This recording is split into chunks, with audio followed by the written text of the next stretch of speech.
On the most sacred day of my life, moments before I was to walk down the aisle, my sister cornered me in the quiet of the preparatory room.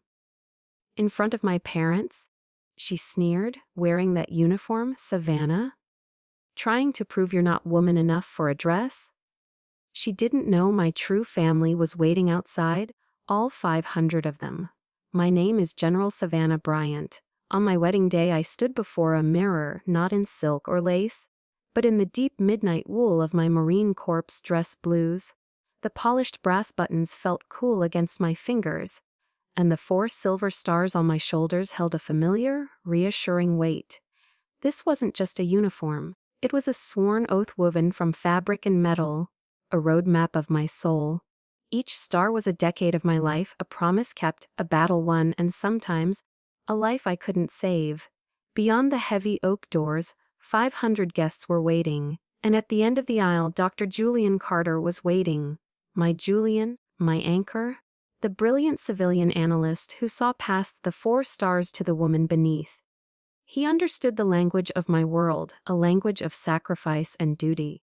For the first time in what felt like a lifetime, a sense of absolute peace settled over me. I had fought on every front imaginable, and today, I was finally giving myself permission to be happy. That peace lasted less than 10 seconds. My phone buzzed, a sharp, intrusive sound. It was Charlotte. I had prepared for her usual sarcasm, a text laced with just enough poison to sting. I had not, however, prepared for this level of raw cruelty. Her words glowed on the screen. Wearing the general's uniform. What are you trying to prove, Savannah? That you aren't woman enough to wear a real dress? A cold shock seized my lungs. Before the pain could fully form, a second blow landed. You've spent your whole life trying to be a man, but you'll never have their respect. You're just a joke in that costume. Her words were an eraser, a surgical strike aimed directly at the core of my identity, my gender, my life's sacrifice, all dismissed with a flick of her thumb. It was a denial of my very womanhood on the one day I was supposed to celebrate it. Charlotte's cruelty was the current that pulled me under, but it was my father who had opened the floodgates the night before. His cold, impersonal call hadn't been to offer congratulations. Savannah? He'd begun. His voice the clipped, impatient tone of a man closing a distasteful deal. Your mother and I expect you to make a prudent choice tomorrow. Our business partners will be in attendance. We can't have you turning your wedding into a military parade. Charlotte is right. It's garish. Wear a white dress. Be a normal woman for one day. Don't embarrass the family. His silence that followed was more brutal than any insult. It was a judgment. A final, crushing verdict that my 4-star rank, my life's work, was not a source of honor but a corporate inconvenience. I'd hung up, my heart shattered. Now, standing in the chapel, his dismissal and Charlotte's venom swirled into a toxic vortex. Just then, the door creaked open. Master Sergeant Miller and Sergeant Rodriguez stood in the doorway, their own dress blues immaculate. These were 2 men who had walked through fire with me in Fallujah. Their loyalty forged in shared combat. They said nothing. They simply snapped to attention, their salutes crisp and perfect. Steeling myself, my hands trembling slightly, I stepped out into the grand entryway. The sound that greeted me stopped me cold. It wasn't the polite murmur of guests. It was a silence, an absolute, thunderous silence, heavy with reverence. The entire hall was a sea of midnight blue, scarlet, and gold. Not 50 guests, not 100, but 500 United States Marines, all standing at perfect attention. I saw the campaign ribbons on their chests, the weathered faces of combat veterans, standing shoulder to shoulder with young privates whose own stories were just beginning. They had come from across the country, uninvited, answering a call no one had officially made. A young recon Marine, Corporal Baker, a man I'd pulled from a burning Humvee years ago, stepped forward. His voice was thick with emotion, but it carried through the silent hall. "Mom," he said, his eyes locked on mine. "We heard you might need an honor guard. We will not let you walk in there alone." As he finished, A sound like a single sharp thunderclap echoed as a forest of arms rose in unison. 500 hands snapping into a salute. In that single breathtaking moment, a profound truth washed over me. My family of blood had cast me out, but this family, my family of blue and scarlet, forged in fire and bound by honor, they would never leave my side. I have often asked myself a question that has shadowed my entire life. Why is it that the people who share your blood are so often the first ones to want to see you bleed? My earliest memory of Charlotte's sabotage wasn't a fight, it was a smile. I was 7 years old, standing proudly by my solar system project at the elementary school science fair. My teacher, Mrs. Peterson, was praising my work. Charlotte, who was 9, stood beside us, beaming with a smile so sweet it could have melted butter. The moment Mrs. Peterson turned her back, Charlotte tripped. Her arm swung out in a comically exaggerated stumble, and the full cup of orange soda she was holding landed with a sickening splash in the middle of my delicate universe. "Oh, Savannah, I'm so sorry," she cried, her eyes welling with perfectly formed tears. "I'm such a klutz." My parents rushed over, they cooed over Charlotte. "It's okay, sweetie." "It was an accident," my mother soothed. Then they turned to me, my face streaked with real tears. "Don't make your sister feel bad, Savannah. It was an accident." I stood there, looking at my ruined work, and for the first time, I understood a devastating truth: an apology could be a weapon, and a smile could be a mask for cruelty. As we grew older, her artistry of destruction became more subtle. At 16, her weapon of choice was the family Thanksgiving dinner. My father, in a rare moment of paternal interest, asked about my academic progress. I had just gotten my SAT scores back, nearly perfect. Before I could respond, Charlotte cut in. "Oh, our Savannah is doing so wonderfully. She even joined the school's wrestling team. She can pin boys twice her size." A sudden, awkward silence fell over the table. She had twisted my academic achievement into a joke about my perceived masculinity, painting me as a freakish Amazon. My father, mortified, immediately changed the subject. I sat there, a piece of turkey stuck in my throat, feeling utterly invisible. The masterpiece of my isolation came on prom night.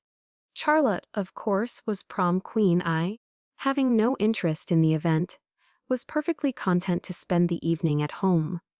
But Charlotte, ever the benevolent sister, couldn't allow me that peace. In front of our parents, she put on a display of magnanimous concern. Maybe Savannah should come along anyway. She could help the teacher's chaperone. She's so good at giving orders, after all. The words, wrapped in that sweet smile, were a public execution. My mother, instead of defending me, chimed in with enthusiasm. "What a wonderful idea! You should go, Savannah! It'll be fun." I knew then, with a certainty that chilled me to the bone, that I had to escape. This house wasn't a home. It was a cage designed to shrink me. My escape plan was a secret act of rebellion, an application for a Marine option scholarship. I needed a letter of recommendation from a retired colonel in our town. When his glowing letter arrived, Charlotte intercepted it. My application was returned, stamped incomplete. I found the crumpled, stained letter hidden at the bottom of her laundry hamper. When I confronted her, she didn't even look up from painting her nails. "I was just trying to help you," she purred. "You're more fragile than you think. They would eat you alive in the Marines. You'll thank me for this one day." That breathtaking arrogance, that self-appointed right to dictate my future, didn't break me. It ignited me.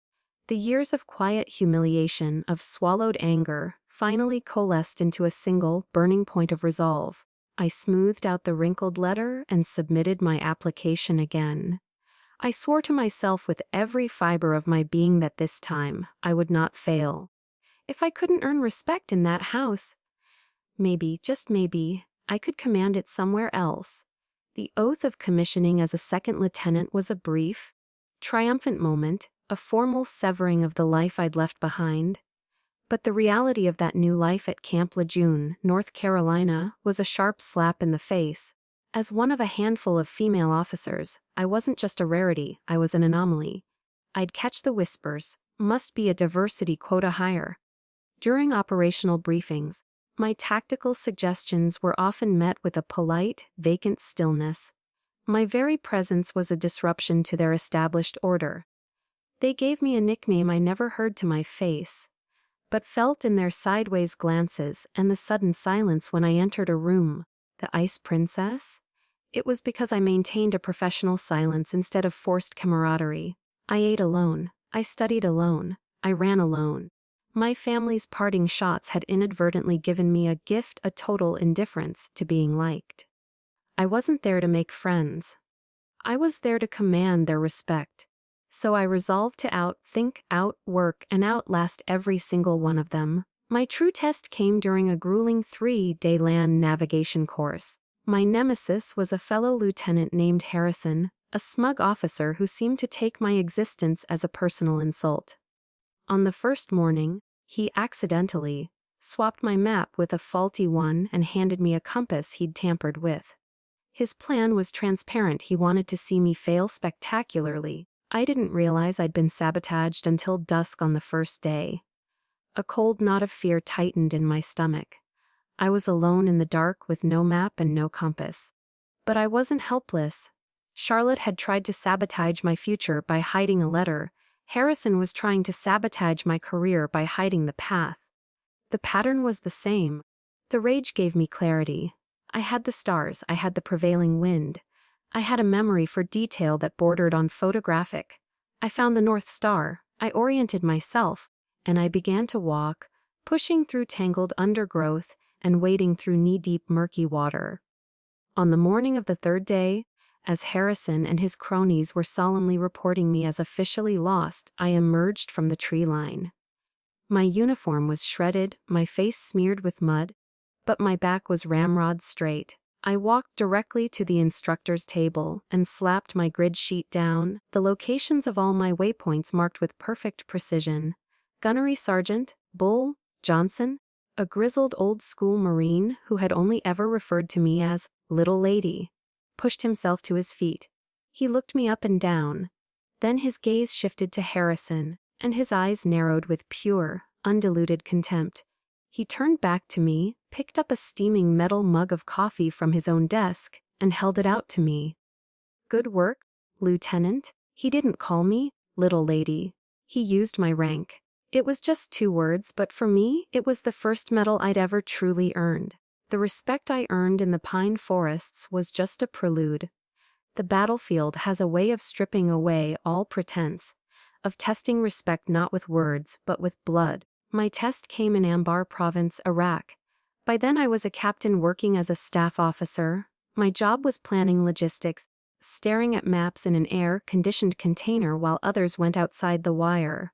It was safe, and I hated it. The call came over the radio network like a lightning strike. A V-22 Osprey carrying a force recon team had been shot down on the outskirts of Fallujah. The survivors were pinned down, taking heavy fire. A quick reaction force was being scrambled, a suicide mission into the city's meat grinder. I could have stayed. I should have stayed. My job was here. But I looked at the digital map and saw the flashing red icon indicating the crash site. I saw the roster of the Marines on that Osprey. I knew their names. I had planned their mission. I had sent them there. I grabbed my rifle, slapped on my helmet, and ran out into the blinding Iraqi sun. I jumped onto the last Humvee in the rescue convoy, ignoring the shocked look on the platoon commander's face. There was no time to argue. We plunged into the city, a maze of death where narrow, dusty alleyways turned into kill zones without warning. The lead Humvee in our column was hit by an RPG. The world erupted in a deafening roar of fire and shrapnel. Panic began to ripple through the radio net. Then I heard the voice of Sergeant Rodriguez, normally the calmest Marine I knew. It was trembling. "We're taking fire from all sides. We can't hold this position." In that moment, something inside me shifted. I keyed the command channel and my own voice boomed through the radio, a cold, clear growl that cut through the chaos. "All call signs, this is Valkyrie. Establish a 360-degree perimeter now! Gun trucks, suppressive fire on those second-story windows. Rodriguez, give me a setrep on your casualties." My voice didn't betray a hint of the fear coiling in my gut. That calculated calm, that assertion of control, pulled them back from the brink. Through the dust and smoke, I saw him, Master Sergeant Miller, his leg bleeding badly, trying to drag an unconscious Marine from the burning wreck. Enemy fire was kicking up plumes of dirt all around them. He was going to die there. Without thought, I was out of the Humvee and sprinting. The ground around me erupted as bullets stitched a path toward me. A piece of shrapnel, hot and angry, slammed into my shoulder.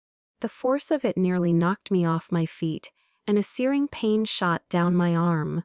But I saw the desperation in Miller's eyes, and I gritted my teeth against the pain. Together, we hauled the unconscious Marine behind the cover of a low wall just seconds before the Humvee's fuel tank exploded in a massive fireball. As I collapsed against the wall, gasping for breath, I felt a pair of eyes on me. From a rooftop across the street, providing cover fire, Sergeant Rodriguez had seen the whole thing. I woke up stateside in the sterile white world of Walter Reed. The pain in my shoulder was a dull, constant throb, a reminder of the fight, but it was nothing compared to the quiet respect in the ward. The other wounded Marines in the room no longer looked past me. The dismissive glances had been replaced by something I hadn't seen before, a quiet, solemn respect. A few days later, Sergeant Rodriguez, a fresh scar tracing a line across his cheek, walked into my room. He just placed a cold can of Coke on my bedside table. "Thanks, Mom," he said. The word Mom sounded different than it ever had before.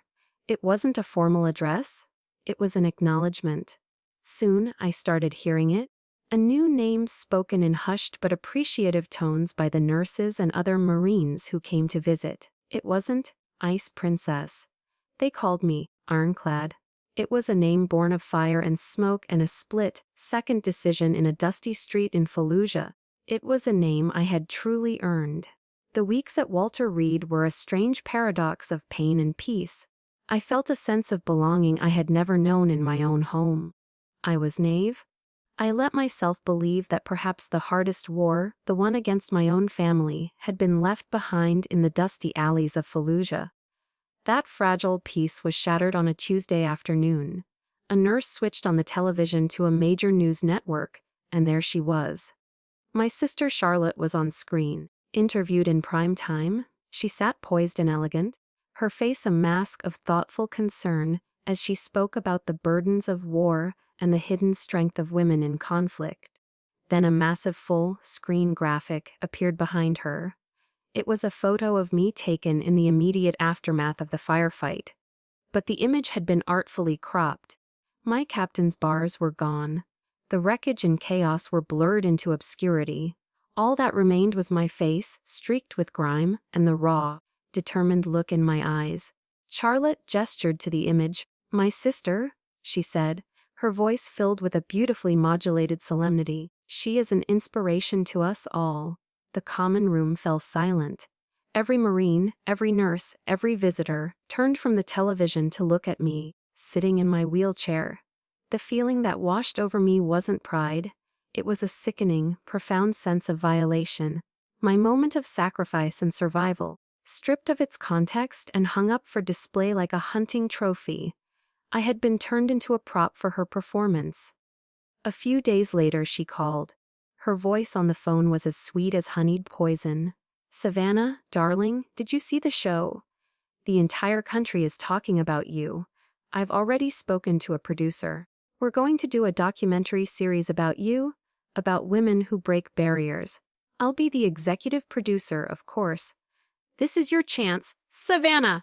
You're going to be an icon." I listened to her saccharine pitch, and a single, cold question echoed in my mind. An icon for whom? For you? She never once asked how my shoulder was. She never asked if the nightmares had started. She just saw a story she could sell, a brand she could build on the foundation of my scars. Then my parents called. Their voices, for the first time in my life, filled with genuine, bubbling pride. "Charlotte is doing such a wonderful thing for you, honey," my mother gushed. "She's really helping your career." The anger inside me didn't explode. It crystallized. It became a solid, heavy block of ice in my chest, cold and clear and sharp-edged. I looked out the large window of my hospital room. Down below on the manicured lawn, I saw a young Marine, his legs gone, struggling to master his new prosthetic limbs. That was my legacy. They were my legacy.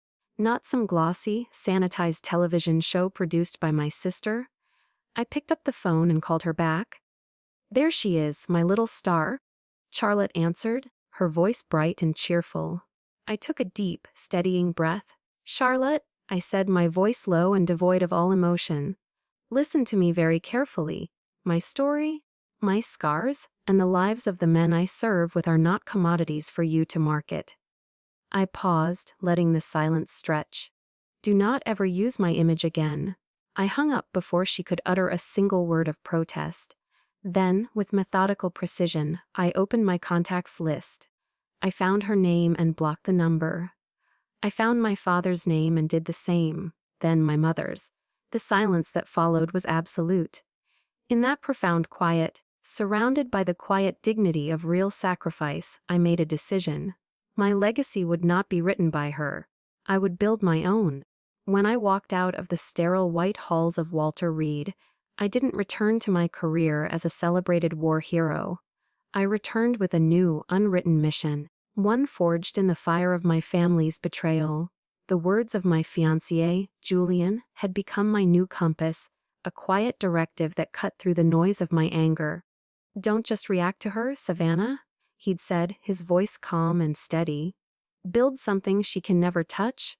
So I did. Instead of accepting a prestigious and comfortable staff position at the Pentagon, the expected reward for my service in Iraq, I made a request that baffled my superiors. I asked for a transfer to a quiet, overlooked corner of the military's bureaucracy, the Veterans Support Division. My colleagues thought I was insane. It was seen as a career dead end, a voluntary step off the fast track to further promotion. But it was there, in a cramped, poorly lit office amidst gray filing cabinets and stacks of dusty paperwork, that I laid the first brick of what I privately called Project Aegis. The name was a promise, taken from the mythical shield of the gods, a symbol of divine protection for those left vulnerable. It wasn't a glamorous project. It began not with a formal announcement or a press conference, but with small, unseen, and relentless actions. I spent my days making phone calls, setting up coffee meetings in cheap diners with recently discharged Marines, and most importantly, I just listened. I learned that the war doesn't truly end when a soldier steps off the plane. For so many, a new, quieter, and far more insidious war was just beginning inside their own minds. Using my own savings, the considerable back pay I'd accumulated while deployed, I hired a few dedicated civilian therapists who understood the culture. Together we set up a discreet 24/7 hotline, a completely confidential lifeline that operated outside the military's slow, impersonal, and often judgmental official channels. It was a small shield, but it was a start. It was through this fledgling network that I met Corporal Adams. We met in a dingy diner on the outskirts of D.C., the kind of place with cracked red vinyl booths and coffee that tasted like it had been sitting on the burner for hours. In Afghanistan, Adams had been an elite sniper, a man whose hands were so preternaturally steady he could thread a needle from 1,000 yards. Now, as he sat across from me, his hands trembled so violently he could barely lift his coffee cup to his lips without spilling the dark liquid onto the table. He told me about the nights, the endless, suffocating, sleepless nights where the faces of men he'd killed replayed in his mind's eye. He told me about the sudden, crippling panic attacks that would seize him in the grocery store, the overwhelming certainty that an IED was hidden in the cereal aisle. The official military system had processed him. They'd given him a handful of sleeping pills and a glossy, useless pamphlet on readjusting to civilian life. They had treated the deep, gaping wounds in his soul as if they were a minor administrative inconvenience. I spoke with him for hours, not as a general to a corporal, but as one survivor to another. I didn't offer platitudes or easy answers. I simply listened. I saw the profound emptiness in his eyes, an abyss of pain that felt terrifyingly familiar. In that moment, Project Aegis ceased to be a professional endeavor. It became a personal crusade. I was no longer just helping veterans. I was fighting an invisible enemy called PTSD, a silent killer that was taking my Marines from me, not on a foreign battlefield, but right here on American soil. The fight was lonely and deeply frustrating. While I was struggling to find funding and to convince skeptical colonels that mental health was as critical as body armor, I stumbled across a video on YouTube. It was Charlotte. She was the keynote speaker at a major tech conference in Silicon Valley, looking polished and immaculate in an elegant white pantsuit. She stood on a brightly lit stage speaking to a captivated audience about the importance of authentic listening and digital age healing. She spoke of empathy and connection, her words flowing with practiced sincerity, and the crowd gave her a thunderous standing ovation. A wave of physical nausea washed over me. The jarring contrast between her slick, empty rhetoric in a California auditorium and my quiet, desperate battle in a greasy spoon diner in D.C. was obscene. She was selling platitudes. I was trying to save a life. The tragedy I had been fighting so hard to prevent came on a cold Tuesday morning. The call came not from a duty officer, but from Adams's mother, her voice shattered by grief. He was gone. He had taken his own life in the silence of his small apartment. A few days later, she sent me the letter he'd left behind. It was filled with apologies to his family, with words of pain and despair that were hard to read. And then, at the very end, there was a single line addressed to me. General Bryant was the only one who ever made me feel like I was seen, even just for a moment. The words on the page blurred through my tears. The sentence ripped through my heart, a clean, devastating wound. The profound grief I felt for this young man quickly hardened into a cold, diamond-hard rage. My fight was no longer for a project. It was for Corporal Adams. It was for his legacy and for the thousands of other soldiers just like him, lost in the shadows. My quiet crusade was over. I would make the Pentagon listen. The real war, the war against the machine, had just begun. The war for Corporal Adams's legacy, the war to get Project Aegis formally recognized and funded, was entirely different from any battle I had fought before. My enemies weren't insurgents with AK-47s in dusty alleys. They were well-fed generals with stars on their shoulders, powerful politicians on congressional committees, and the vast, soul-crushing bureaucracy of the Pentagon itself.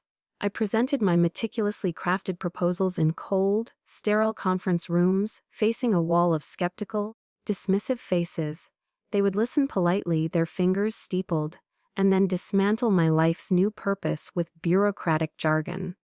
"It's too expensive, General. It's not in the current budget cycle. This falls outside our strategic priorities." The most painful refrain was the one unspoken but clearly implied. They saw mental health struggles not as a sacred responsibility of the system, but as a personal failing, a sign of weakness in the individual soldier. They saw the invisible wounds of men like Adams as an embarrassment to be managed, not a debt to be repaid. Every day I walked the endless echoing corridors of the Pentagon, I felt more alone, more exhausted in that climate, controlled maze of power than I ever had on a desolate battlefield under a scorching sun. It was in one of those soul-crushing meetings that I met Julian Carter. He was a civilian strategic analyst for the Department of Defense, a brilliant mind hidden behind a quiet demeanor and thick-rimmed glasses. Unlike the uniformed officers in the room, he wasn't dazzled or intimidated by the 4 stars on my shoulders. He just listened. After the briefing, he approached me. He didn't offer empty platitudes or condolences for my cause. He asked questions, sharp, incisive questions about logistics, about data architecture for the hotline, about metrics for measuring efficacy. For the first time, someone looked at Project Aegis not as a charitable pet project, but as what it was, a full-scale military campaign against a deeply entrenched enemy. He saw the strategic value, the operational necessity. We started having lunch together in the Pentagon's crowded cafeteria. Our conversations, a strange mix of military acronyms and analytical frameworks, but beneath the technical jargon, a deeper connection was forming, a mutual respect between two minds that saw the world in similar structured ways. Julian became my sanctuary, my secure rear echelon base in a protracted war. He was the one I could vent to after another soul-destroying meeting. The one who would listen to my frustrations without judgment. He didn't just offer comfort. He offered strategy. He would take my arguments, help me refine them, find the logical fallacies in my opponent's reasoning, and hand me back my own ideas, sharper and stronger than before. One evening, utterly defeated, he just sat beside me, handed me a mug of hot tea, and said quietly, "Attrition warfare is a valid strategy, General. Just keep showing up. They'll break before you do." Our love didn't blossom from flowers or fancy dinners. It was built in the trenches of shared battles, forged in the fires of intellectual respect. He proposed to me one Tuesday night in the most wonderfully unceremonious way imaginable. We were in our kitchen making pasta together. He paused, a wooden spoon in his hand, and looked at me with that calm, steady gaze I'd come to rely on. "Should we make this official?" he asked, as if suggesting we buy a new piece of furniture. It was the most romantic thing I had ever heard. I said yes without a single moment of hesitation. When the news of our engagement was announced, Charlotte launched her next most public attack. It was more cruel than any private text message, because it was designed for an audience. She posted on her public Twitter feed. The picture was a slick, provocative image, a pair of muddy, worn-out combat boots placed right next to a pristine, elegant slice of wedding cake. Her caption dripped with venom disguised as wit. "When you marry the man or the military. Congrats to my commanding little sister on her engagement." She finished the post with a label, a cruel, searchable term meant to define me and invite public ridicule. Commanding bride. The phrase and the post went viral. It was picked up by gossip blogs and right-wing commentators, spawning a wave of mockery about the dictator bride. The G.I. Jane wedding. Memes appeared. My private joy was twisted into a public spectacle. I stared at my phone, a cold, sickening rage making my hands tremble. She had taken my happiness, the one pure and simple thing I had built for myself, and turned it into a weapon against me for public amusement. But as I sat there reeling from the blow, I remembered Julian's words, I remembered the faces of the men in my unit, and I realized something profound. This time, I wasn't alone. Charlotte's tweet ignited a firestorm just as she had intended, but the fire didn't burn me, it forged an army at my back. Military spouses, grizzled veterans, and active, duty soldiers I had never met took her label and claimed it as their own. They turned her insult into a rallying cry. The hashtag General's Bride started trending on Twitter, followed by Hey Dress Blue Wedding and Faye Ironclad's honor. Photos flooded social media, women in uniform on their wedding days, their faces beaming with pride. Men standing proudly by their servicewomen partners, their salutes sharp and respectful. My official Pentagon email was inundated with hundreds of messages. Not just from Marines I knew, but from soldiers, sailors, and airmen from every corner of the country, all with the same unwavering message: we stand with you. They offered to fly in on their own dime to stand guard at my wedding. The uniform, the very symbol Charlotte had tried to weaponize as a mark of shame, had become my flag. A banner under which all the respect I had bled for was now gathering into an undeniable force. My only public response to the storm was a single defiant act of quiet dignity. I posted a clean, simple photo of my dress blue uniform hung and ready on my private Instagram account. The caption was 7 carefully chosen words. "This is what honor looks like." The day of my wedding arrived, a crisp, brilliant autumn day in Virginia. The historic chapel at Quantico was packed to the rafters, not with my father's business partners or Charlotte's media friends, but with a tidal wave of uniformed service members. It wasn't 50, it was 500.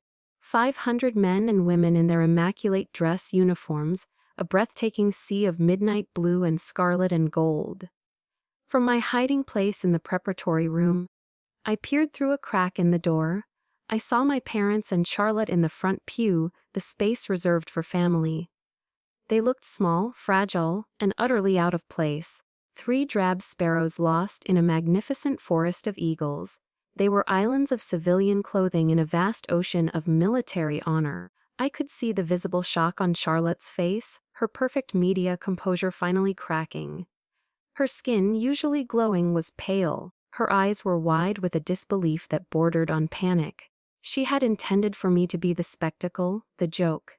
Instead, she had become a front-row spectator to a stunning display of my power. A power she could never understand because it wasn't given or inherited. It was earned. I stood behind the massive oak doors, my heart hammering against my ribs, not with fear, but with a profound, surging anticipation. This was no longer just a wedding. It was a declaration. When the moment came, the chapel doors swung open, but there was no gentle, swelling melody from the pipe organ. Instead, the air was split by a sound far more sacred to my ears. A single, powerful, unified roar from 500 throats, a sound that shook the very foundations of the old chapel. A sound of absolute respect. Janar Owen Defia. Instantly, as one, the entire congregation rose. It wasn't a shuffling, polite gesture. It was a single fluid movement. A forest of bodies snapping to the position of attention. 500 hands raised in a crisp, simultaneous salute. Held in a silence so absolute, so heavy with reverence it was deafening. It was the sound of loyalty. It was the sound of family. I began my walk down the aisle. My path was a narrow channel carved through this sea of honor. These were the men and women I'd led, the faces I had seen in the deserts of Iraq and the mountains of Afghanistan. Their eyes as I passed held no idle curiosity. They held allegiance. They held respect. They held a fierce, protective love. I kept my gaze fixed forward on the calm, smiling face of Julian, my partner, my equal, my safe harbor. I did not spare a single glance for my blood family. In that moment, surrounded by my true family, they had ceased to matter. Our vows were as unique as our partnership. In the quiet of the chapel, we didn't promise riches or obedience. We promised to be each other's forward operating base in times of conflict and each other's secure rear echelon in times of peace. We swore an oath to be partners in every campaign life would throw at us. When the chaplain pronounced us husband and wife, the applause was thunderous. As we turned to walk out, a new honor awaited. An arch of sabers had been formed, but it wasn't the traditional 6-man detail. Dozens of officers stood in 2 long lines. Their polished sabers raised to form a glittering tunnel of steel that stretched from the chapel doors far out into the bright Virginia sun. Walking through that archway of honor, hand in hand with Julian, the sounds of celebration ringing in my ears, my eyes scanned the crowd. I caught a glimpse of Charlotte. She was standing near the back, no longer in the family pew, but on the periphery, an outsider looking in. She wasn't clapping. Her hands were clenched at her sides, her face a pale, frozen mask of defeat. Our eyes met for a fraction of a second. Then, like a ghost fading in the daylight, she turned and simply vanished into the dispersing crowd. She had lost. She hadn't been defeated by a single word of mine. She had been defeated by the truth of my life, a life she could never diminish, and a family she could never touch. Our wedding reception wasn't held in a fancy hotel ballroom with crystal chandeliers. It was held in a cavernous aircraft hangar on the base, the only place large enough to contain my real family. There were no elegant round tables with floral centerpieces. Instead, long, simple folding tables were lined up in rows, and coolers filled with ice and beer were stationed every few yards. The air was loud, not with a string quartet, but with booming laughter, with war stories being retold, with the vibrant, chaotic energy of people who had lived life at its most extreme. Marines came up to me and Julian all evening, but not for formal congratulations. They came to share a piece of their lives with me. Master Sergeant Miller, the man I'd pulled from the burning Humvee, grasped my hand in both of his grip firm. "Thank you for being at my wife's funeral last year, Mom," he said, his voice thick. You flew halfway around the world. I'll never forget that. A young female pilot, no older than 25, told me that my story was the reason she had found the courage to join the Marine Corps aviation program. This wasn't a wedding reception. It was a living testament to my true legacy, one built not on grand titles but on 1,000 small, unseen acts of leadership and loyalty. Later that night, long after the last beer had been drunk, and the hangar had fallen silent, Julian and I were in our hotel suite. The adrenaline of the day had faded, and in its place, I didn't feel the triumphant thrill of victory I had expected. Instead, I felt a strange, hollow emptiness. The lifelong war with Charlotte was finally over, and its conclusion had left a profound silence in my soul, like the ringing in your ears after a loud explosion ceases. It was the quiet of an empty battlefield. Julian, of course, saw it immediately. He came and sat beside me on the edge of the bed, not saying anything, just taking my hand in his. His presence was a silent anchor in the swirling sea of my emotions. I feel empty. I admitted, the words barely a whisper. He nodded, his gaze full of understanding. Every war has an aftermath, Savannah, he said softly. You've been conditioned to fight for so long. Now you have to learn how to live in the peace you've won. His words were simple, but they cut to the heart of it. I had won. But victory had also come with a loss. The loss of a sister, even a toxic one. The final, definitive death of a hope I hadn't even realized I was still clinging to.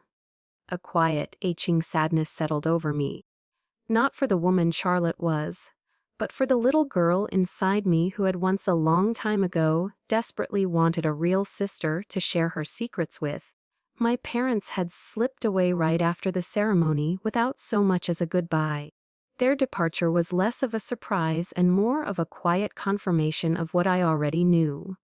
The next morning, I sat alone by the window, watching the calm, gray waters of the Potomac River flow steadily toward the sea. I took out my phone and opened my contacts list. I scrolled to their names, father and mother. I had kept their numbers for years, through every deployment, through every silent holiday, holding on to a microscopic sliver of hope that one day they might call just to say they were proud. But that day would never come.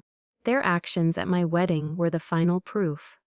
I took a deep breath, a long, slow exhale that felt like I was releasing decades of pent-up waiting. Then I performed a small, symbolic ritual of liberation. I deleted their numbers.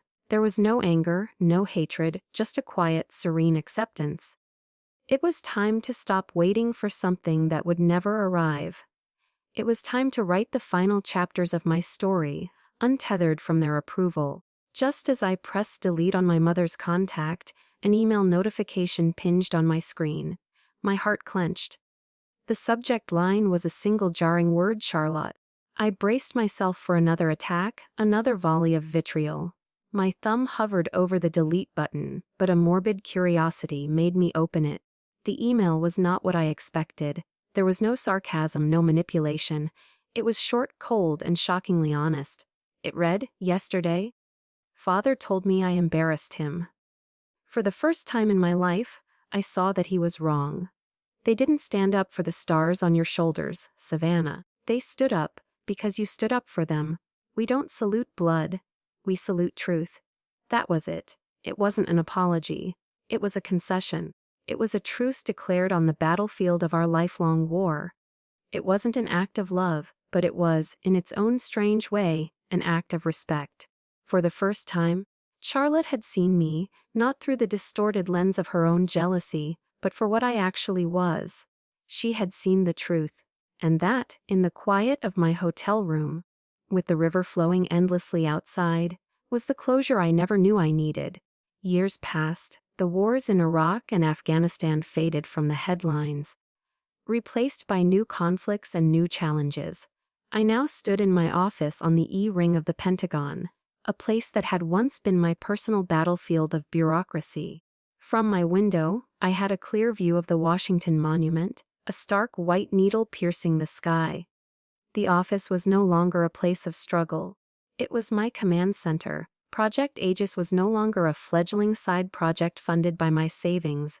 It had become a fully institutionalized multi-million-dollar program, a mandatory policy across all branches of the armed forces. It had saved thousands of lives, not with bullets, but with counseling, with compassion, with the simple, revolutionary act of seeing a warrior's invisible wounds and treating them with honor. I no longer had to fight for a seat at the table in these conference rooms. Now, I was the one who chaired the meetings, implementing the kind of ethical, empathetic leadership reforms I had spent my entire career fighting for. The work was still immense. The battles were still there, but they were now battles of my own choosing. I looked out at the monument, and for the first time, I felt a deep, unshakable peace, a peace not given to me, but built by my own hands. One spring afternoon, I was invited to be the guest speaker at the United States Naval Academy in Annapolis, Maryland. Standing before thousands of bright-eyed midshipmen, the future leaders of the Navy and Marine Corps, I didn't speak of tactics or strategy. I didn't recount tales of battle. I spoke about the true cost of leadership, about the profound sacred responsibility a commander has for the mental and spiritual well-being of their troops. I spoke about Corporal Adams.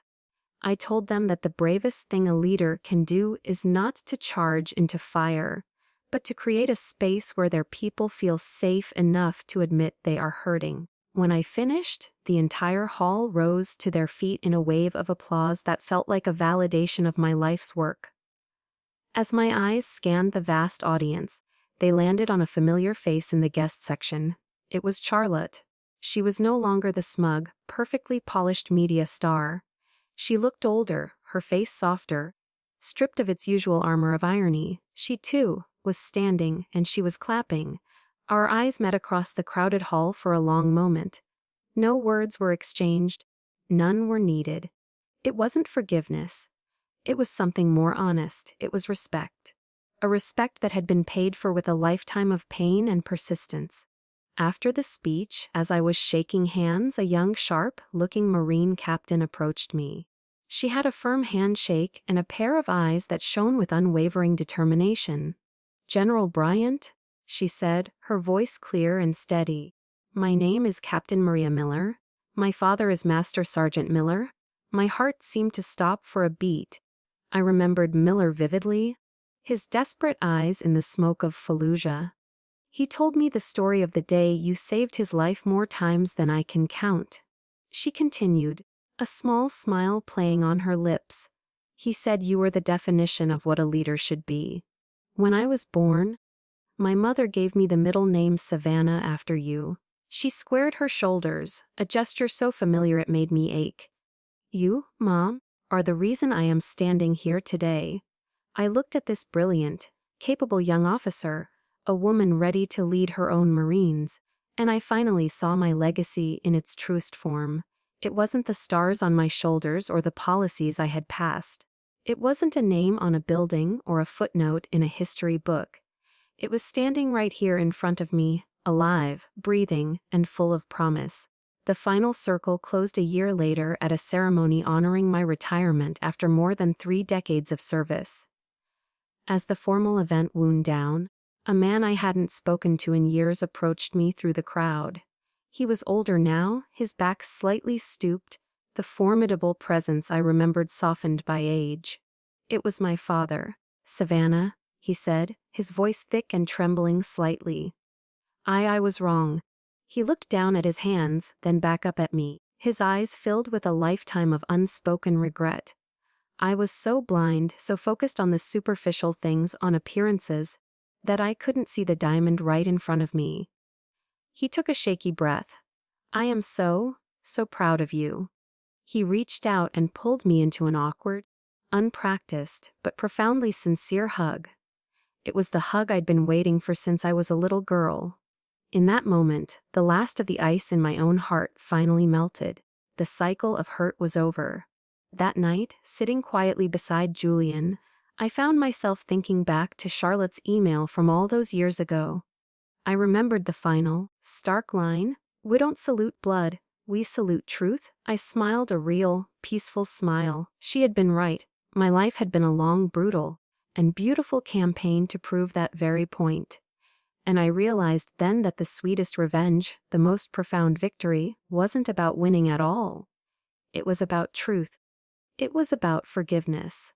And it was about the quiet, unshakable strength you find in standing tall in your own honor, showing others that they can do the same. My journey taught me one profound lesson. You are the sole author of your own honor. The voices from your past or your present that try to diminish you can be loud, but the truth of who you are, forged in your own fires, is always louder. This story is my truth. But I know I'm not alone in fighting these battles. So many of us have had to build our own chosen families and define our own success against the odds.